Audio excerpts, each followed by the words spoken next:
Hi, I'm Rachel from Little Vintage Photography, and ILFORD have asked me to talk you through some darkroom techniques in a series of bite-sized videos. Today we're going to be looking at working with filters, which are an amazing tool in the darkroom, and whilst I won't be able to go into everything, I hope it will be a helpful introduction. Filters can completely change the look and feel of your final image, and they're one of the best ways of getting creative in the darkroom. Now, ILFORD make a product called multigrade paper, that's what the MG stands for on the box, and that means that rather than using lots of different grades of paper and lots of different types of grades of paper, you can actually just use filters instead to change the contrast levels in your final print. Contrast is actually the difference between the lightest areas of your print and the darkest areas of your print. One other thing to remember if you're working with filters is that your exposure time will need to be a little bit longer than if you're not using them.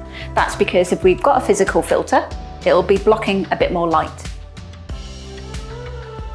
ILFORD produce a set of 12 filter grades, which range from 00 all the way through to 5. Each of them will give you a different level of contrast between the light areas and the dark areas of an image. I've got some examples here, which are steps 0, 1, 2, 3, 4, and 5. And as you can see, we've got a huge difference between one that's been printed at a grade 0 and one that's been printed at grade 5. Nothing else has been changed apart from the actual filter itself.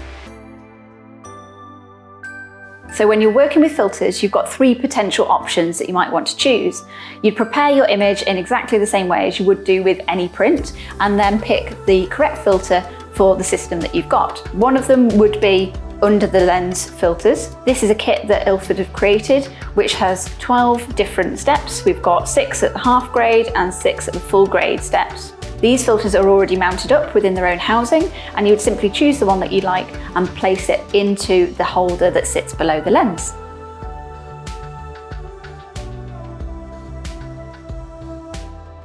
On some enlarger heads, you'll have something called a filter drawer, and this is where these would go. They're a little set of 12, so you've got full grades and half grades. And in this little file here, you see that they're not mounted up. Handle them by the edges so you're not getting grease from your skin or chemicals on them. And then you can actually trim the edges to make sure that they fit into the filter drawer on your enlarger. One thing to note when you're working with ILFORD filters is that between grades 00 and 3.5, you're working with full speed filters. That means that you can use the exposure time that you've determined is correct for your print. If you're using grades 4, 4.5 or 5, then you need to double that exposure time. One final option, if you have a colour head enlarger, is that you can actually use the dials on that to create your contrast filters. Inside your box of multigrade paper, you'll find a really handy little guide. Quite often it gets thrown away, but actually, if you open it up and have a look on the back, there'll be an area that tells you about the different kinds of make and model of enlarger.